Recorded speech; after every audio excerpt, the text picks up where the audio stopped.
All right, so we're going to be joined today by these two gentlemen, Patrick and BJ Broadus from Black Golf Television. Good morning, gentlemen. How are you? Good morning. How you doing? How you doing? Good, good. It's good to see that you guys are on the East Coast, right? Yes, sir. Yes, sir. We're in Okay, so Atlanta. it is morning. It is morning there.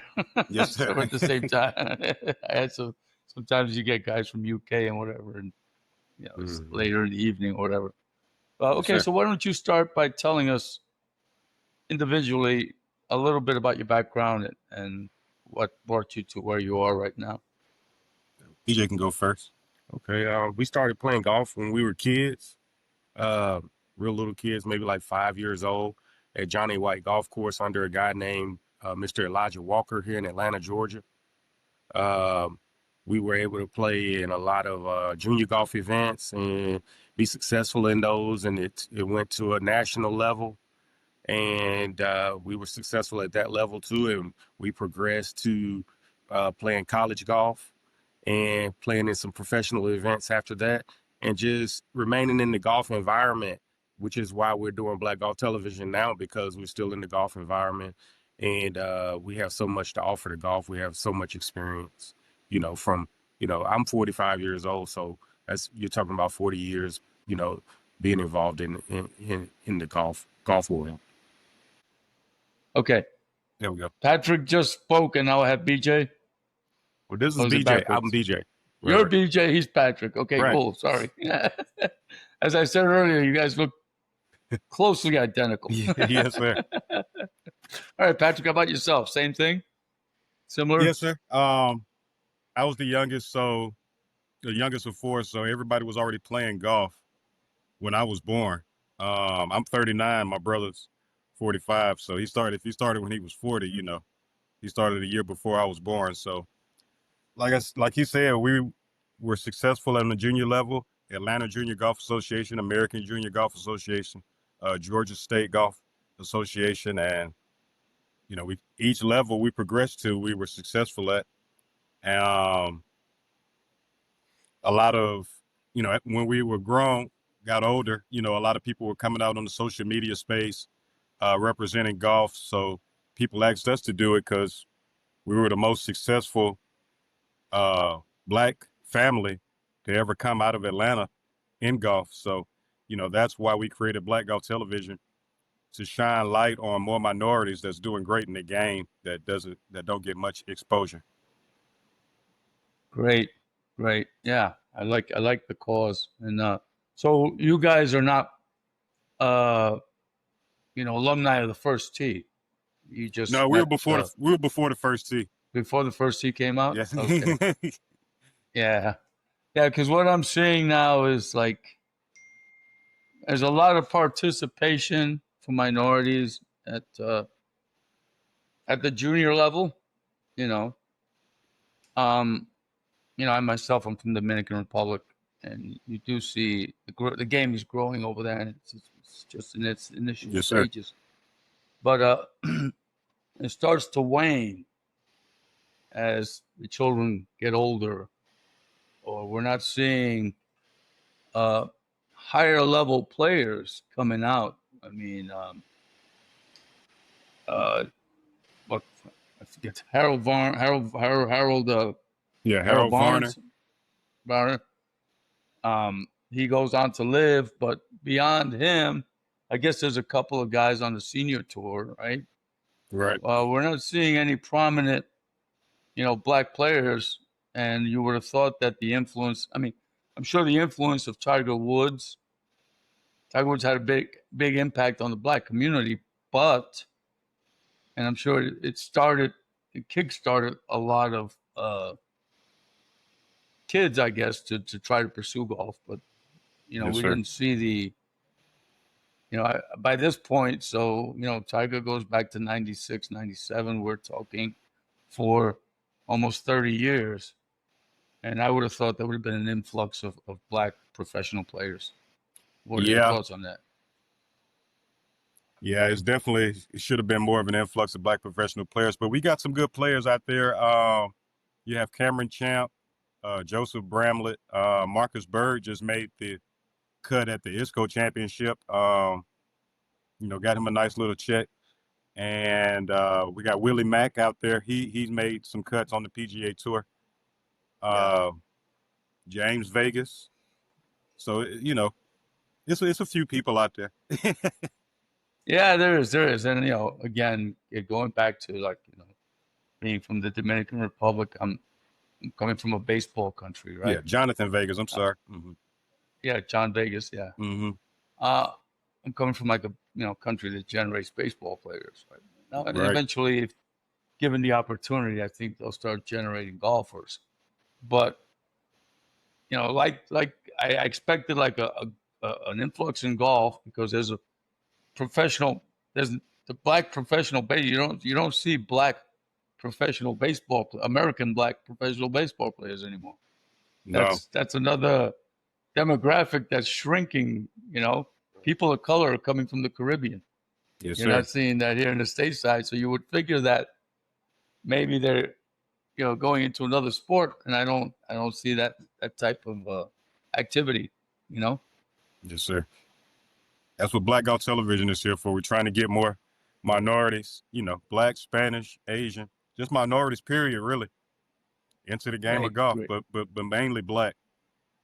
All right, so tell us a little bit about your operation, Black Golf Television, and how you guys go about things and what do you do?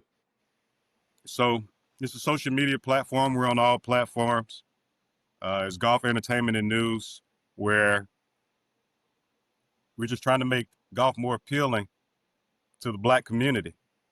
That's the main purpose, trying to get a larger influx of young children coming in along with their friends, because that's important. If you can play golf with some of your friends, you'll stay in it longer. But if you're out there by yourself, you might not find too much fun in the game. You might not stick in it too long. So we're just trying to get an influx of people with their friends into the game so they can see what this game is about and all it has to offer.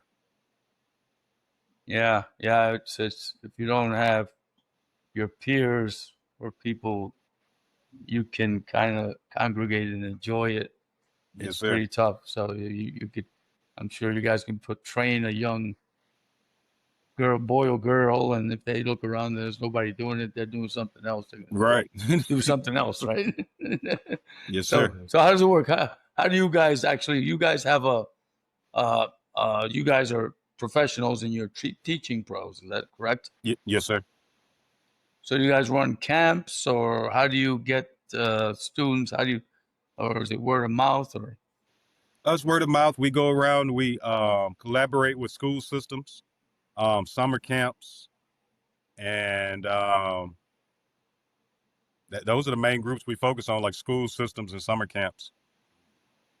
Okay, and you've been successful, and I mean, like the values and all the stuff that comes with golf, I guess, is something that would be instilled in your program. So this kind of stuff, you know what I mean?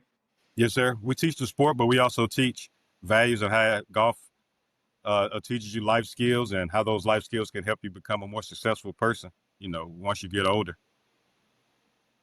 Yeah. We're just trying to teach people great. to become, more well-rounded. Yeah.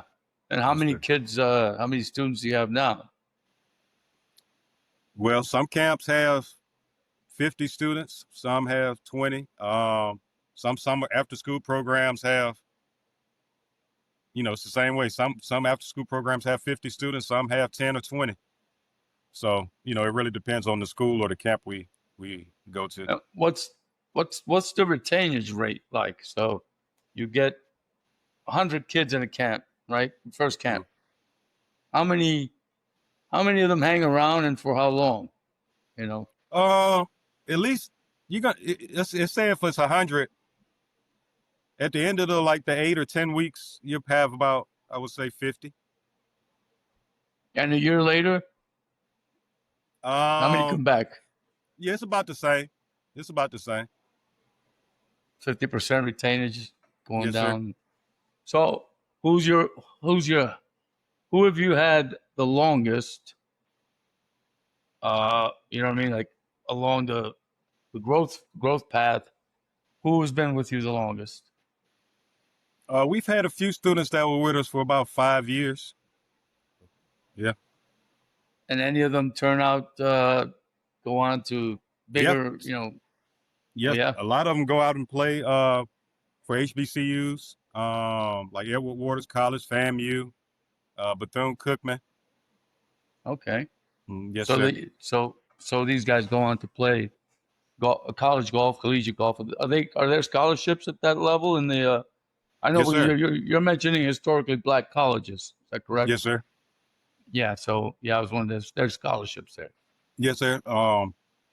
That's another problem that's going on. A lot of historically black colleges and universities are losing their funds, so they can't afford a golf team or a soccer team or anything like that. But the ones that can afford it, they have scholarships for the students.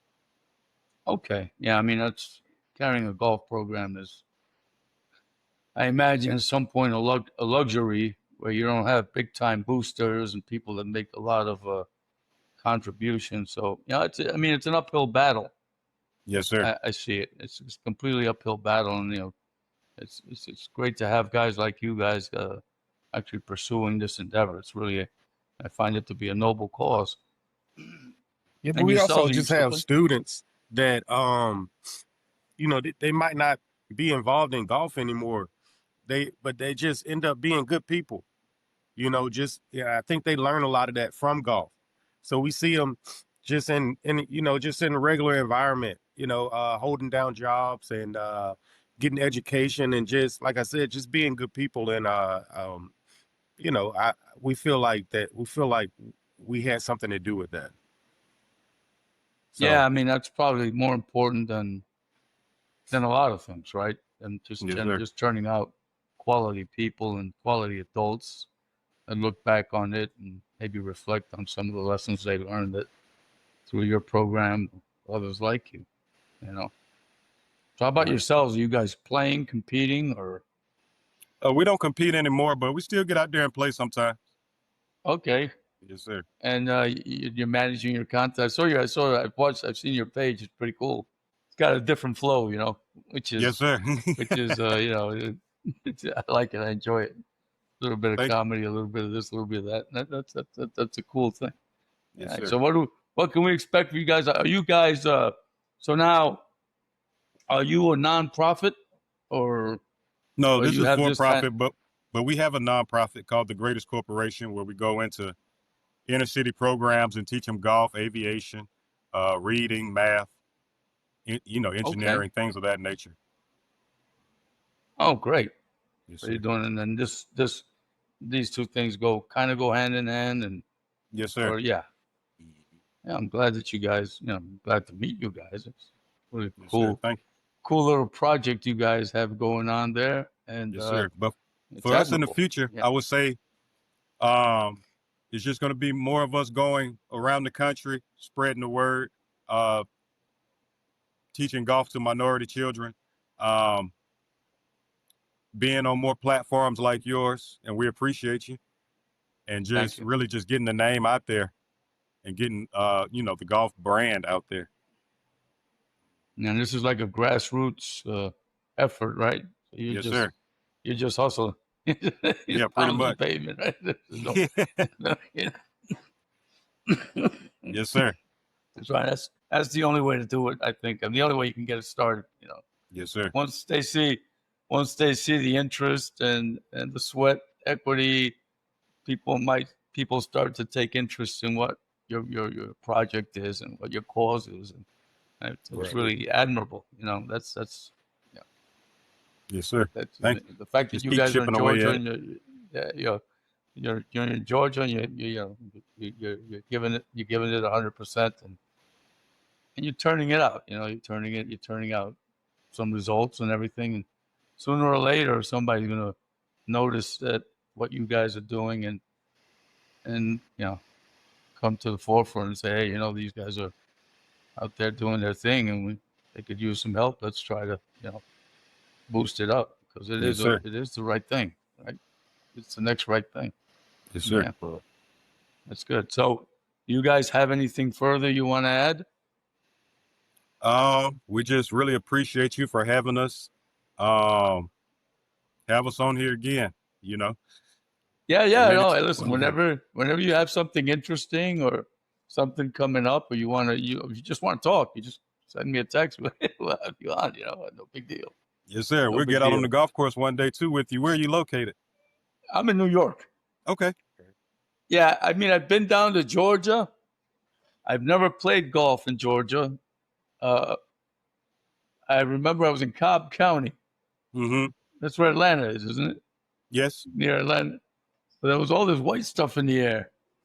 Pollen. It was like a pollen. There's a Oh lot of yeah. pollen there, right? Am I right or wrong? Yeah. Yeah.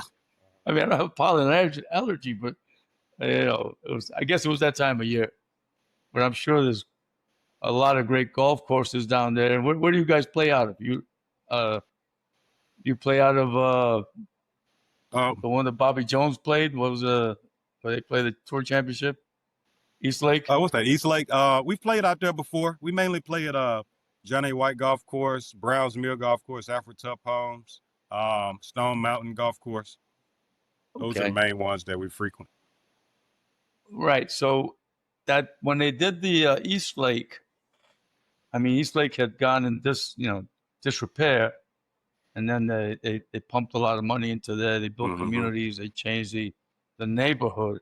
I thought there was going to be like some kind of community, some community spots there. In other words, you know what I mean? I don't know. I've never. Well, they put another course in the area called Charlie Yates Golf Course.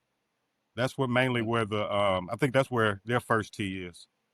Okay, and that's supported by East Lake, by the East Yes, Lake sir. thing. Mm-hmm. Okay, that's a full course, full golf course, or I think it's a par 3 and par 4 course. pitch and putt type of thing, executive course. Yeah, I think it's an executive course. Okay. Mm-hmm. All right. Yeah, no, we can tee it up, and Yes, sir. if I ever get down to the south, or if you guys come up here, you got my number. Give me a ring, and let's do it. Yes, sir. Looking forward to it. How long you been playing golf? I've been playing golf 1988, Okay. but I'm old, so it could be that could be a long time. That could be, Yes, sir. So what happened was I just got I hurt my back playing baseball and football and all this weekend warrior stuff, and then guy took me down to a pitch and putt, and I started with a sand wedge and a putter, and I got the bug, and I haven't looked back. Yes, sir. Yeah. But, it's like everything else. Is the improvement. You improve if you're dedicated. You'll improve a lot in the beginning, and then those last few strokes is like, you got to be there. You got to put in the work. Right. Yeah, that's what it teaches us, right? Yes, sir. Yeah. Yes, sir. All right. So it's been a pleasure talking to you guys, right? And like I said, we'll be back in touch, and I have a little bit of project going down in Dominican. I want to try to create a caddy championship, national championship for the caddies down there. We're talking people with low, very low income. So, Yes, sir. a low income American and a low income Caribbean person is two different scales. Right. So, a lot of good players, a lot of good, scratch golfers, and every couple of flights, and somewhere along the line, I think I'd like to put that together to give them the opportunity to compete and have their day and have their stuff. So, maybe Yes, sir. something. Just let us know how we can help. Exactly. I really appreciate it. No And problem. anything I can do to help on my end, just reach out. You know what I mean? Yes, sir. Definitely. All right. Well, thank you guys. It's been Thank you. You have a good rest all of right. the day. Have a good one. Yes, Thanks. sir. Bye. All right.